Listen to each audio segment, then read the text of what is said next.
L'idée de ce podcast remonte à longtemps. Ça faisait depuis 2023, qui est une année qui, sur le plan psychologique, a été juste catastrophique pour moi. Mais depuis la moitié de 2024, elle a été un peu modifiée. En commençant les études supérieures, l'idée fut quelque peu modifiée. Là, au début, je voulais faire de la prévention et surtout parler juste du fait de se sentir mal au quotidien. L'idée qui fut retenue était de se demander si toutes les souffrances se valent, notamment le cas du mal-être psychique. Est-ce que se sentir mal est une chose qui mérite forcément d'attention ? Et instinctivement, certains me répondront que oui, ces souffrances et tourments doivent être pris en compte, tandis que d'autres me répondront que non, car il y a pire dans la vie, que ces tourments sont futiles, contraires aux vrais problèmes de la vie. D'autres encore me répondront les deux en même temps, et c'est ce que j'ai personnellement le plus entendu. Avec des personnes me disant que oui, la santé mentale ça compte, mais que mes problèmes n'étaient pas importants. Ainsi, je voulais aborder dans ce podcast la question de savoir si, psychopathologiquement parlant, toutes les souffrances psychologiques doivent être prises en compte. Bonjour à toutes et à tous, ici Larry Docto, pour aujourd'hui essayer de parler un peu plus sérieusement de psychologie. Je tiens tout d'abord à préciser que je ne suis qu'un pauvre étudiant ayant raté son premier semestre, et que donc je n'ai aucune légitimité à en parler, mais je le fais quand même. D'ailleurs, je pense qu'il existe plein de vidéos de conférences de chercheurs sur YouTube, et que donc cela vaut mieux pour vous que ce terrible podcast. Dit comme ça, on dirait que j'essaie de vous faire fuir, mais je veux juste rappeler que si mon podcast vous plaît, vous pourrez librement trouver mieux. Dans la psychologie clinique, on a une approche de la psychologie très humaine, où on est là pour aider le patient, quelle que soit sa souffrance, qu'elle soit exprimée ou non. Cette notion d'expression de la souffrance ici a un sens où, typiquement, dans le cadre de psychose, le malade n'a pas conscience de pas aller bien. C'est de cette manière que m'est venue naturellement cette question. Si je me sens pas bien, suis-je vraiment en souffrance ? Car même si le discours qui aujourd'hui se démocratise est de dire que si on ne se sent pas bien, faut aller consulter, mais d'un autre côté, il est aussi commun socialement de hiérarchiser nos problèmes et ceux des autres. Ce raisonnement est logique si on reste dans les douleurs physiquement percevables. Il semble évident qu'entre quelqu'un qui a une simple fracture et un autre qui a pris un coup de couteau, il aura tendance à choisir la deuxième option. Cependant, la question de si cette hiérarchisation est valable pour le mental, là, c'est une autre histoire. Je raconte ma vie, désolé, mais si je me sens mal, ai-je réellement le droit d'aller voir un psychologue ? Car quand je parle de mes problèmes autrui, on me dit qu'ils sont insignifiants. Donc, si je vais voir un psy, est-ce que ça en vaut vraiment la peine si c'est pour que lui aussi me dise que mes problèmes sont insignifiants ? En plus de ça, ça lui ferait perdre son temps alors qu'il aurait probablement mieux à traiter. Des cas mieux à traiter. Vous pouvez me dire que cette mentalité n'est pas la bonne, mais si c'était tant une mauvaise mentalité, alors pourquoi est-elle autant admise ? Pourquoi il est autant admis, par exemple, de laisser les personnes dans leur solitude ? Oui, il y a des personnes qui aiment ça, mais dans certains cas, c'est peut-être des personnes en détresse psychologique. Si vous voulez, c'est comme le fait de dire aux hommes que pleurer n'est pas grave, mais qu'en même temps il est mal admis d'en voir un pleurer. Où est la limite de la douleur qu'on ressent pour être légitime à avoir besoin d'aide ? Et je me répète depuis tout à l'heure parce que en fait j'ai pas d'idée et j'improvise comme un abruti. Je me sens mal et je sais que je vais pas bien.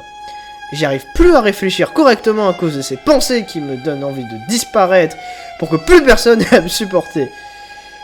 Je sais pas quoi faire pour aller mieux. Je voulais faire un texte tranquille sur comment la douleur mentale peut être mieux comprise, mais j'y arrive pas. J'ai tellement de mauvaises idées qui me reviennent à l'esprit rien qu'en écrivant cela. Désolé si je me perds. Mais en même temps, quand la seule idée d'origine était de parler de ma lettre, c'est un peu dur de trouver un fil conducteur. Je pense quand même garder la partie et pas la couper dans le montage, car faire comme si l'écriture s'était bien passée serait un mensonge et ça me plaît. Si je me répète, c'est surtout pour montrer que cette frontière est difficilement visible objectivement parlant. Quand on se sent mal psychologiquement parlant, on estime que seuls les cas d'atteinte à soi même sont les seuls cas qu'il faut aider. Ce que je viens de dire, c'est la vie globale des gens, mais pas le mien. Juste qu'il est dur de trouver des personnes avec qui parler de ces problèmes sans être jugé en retour. Souvent, je trouve qu'il y a une forme de compétition malsaine, à savoir qui des deux a la pire des vies. Et je pense que si certains n'ont pas envie d'aller voir des psychologues, c'est peut-être pour éviter qu'on leur dise que eux n'ont rien de grave. Quand on va mal, c'est avant tout subjectif. Et c'est un gros problème. Si on dit que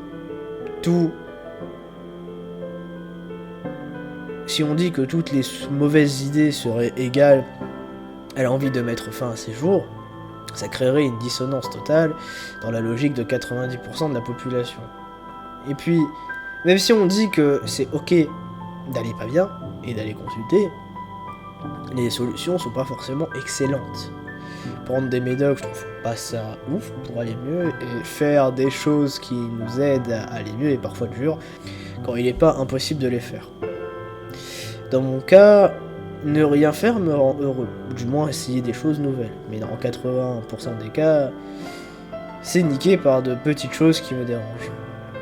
La sensibilité mentale de tout à chacun est ce qui fait que je pense qu'on ait cette idée de souffrance qui ne se valent pas. Il y en a qui sont plus forts pour encaisser les choses que d'autres.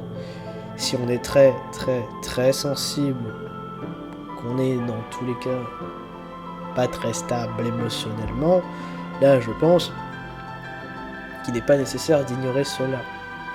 D'ailleurs, je me rends compte aussi qu'il est important de se soucier de l'impact sur l'entourage. D'ailleurs, même si pour l'impact, il est relatif à la gravité. Le problème, c'est que quand on se sent pas bien, vu qu'il est communément admis de pas le dire, conséquence, on le montre pas, et conséquence que j'ai remarqué, tout le monde s'en fiche. Ça m'a surpris pour des étudiants en psycho, mais le nombre de personnes froides qui sont tables du bien-être des autres, ou alors c'est moi qui suis bizarre à vouloir transmettre paix, amour et amitié autour de moi. Je reviens sur ce que j'ai dit un peu plus tôt. Mais si jamais vous voyez une personne seule qui a du moins pas l'air d'être bien, allez lui tendre la main. Mais sérieusement, demandez-lui si ça va, et si c'est parce qu'elle a envie d'être seule ou non. Demandez-lui ses problèmes, si elle a envie d'en parler ou non. Et puis nouer un lien avec elle, même si je conçois que c'est pas facile.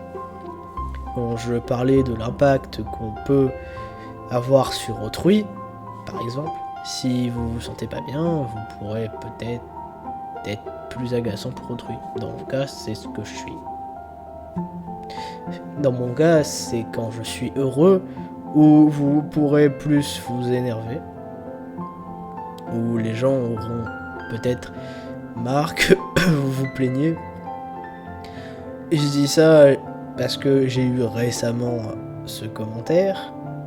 Non, je dis ça parce que j'ai eu ça récemment avec ce commentaire qui me dit que j'ai pas le droit de ne serait-ce dire que je vais pas bien, et que c'est moi le problème si je suis seul. Déjà, c'est pas très gentil pour moi, mais je trouve que ça montre quand même la mentalité de rabaisser des gens quand ils montrent leur état d'âme. Enfin, c'est quoi l'étape suivante? Tu veux me voir crever, c'est ça? Tu veux que je disparaisse pour rendre ceux que j'affectionne de tout mon cœur heureux? Je vais m'arrêter là, sinon je finirai par pleurer à nouveau. Je suis très à fleur de peau et à la limite d'un trouble de l'humeur, je me dis parfois. Je pense que je devrais arrêter de partager comment je me sens, car la réalité c'est que tout le monde s'en fout de comment on se sent. Surtout de comment moi je vais. Même les personnes que j'aime s'en fichent un peu. Je sais que le texte n'a aucun sens, l'écrire fut quasiment impossible, car à chaque fois que j'entrais dans le document, des idées noires me revenaient à l'esprit. En plus de ça, comme je l'ai répété plein de fois, mais contrairement à d'habitude, je n'ai pas eu de fil conducteur. Normalement, la vidéo sort mi-mars, ce qui n'était pas prévu, sauf qu'écrire a pris du temps. Pour dire, j'ai commencé à écrire vers la fin février, et là, au moment où je finis le texte, on est précisément le 6 mars à 13h14. Voilà, donc il y a un grand délai entre le début et la sortie effective.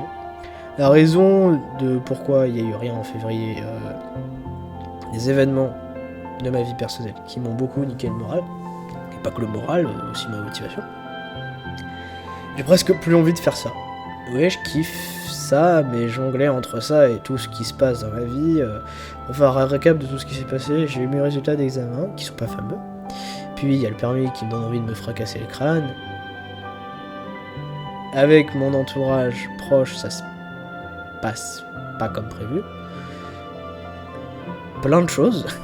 Sur le titre, pour vous dire, je sais pas quoi mettre. Je mettrai quelque chose, et si ça vous plaît, ben tant mieux. Bon, j'arrête de parler. C'était l'Harry Toto, et moi je vous dis à la prochaine. Allez, salut.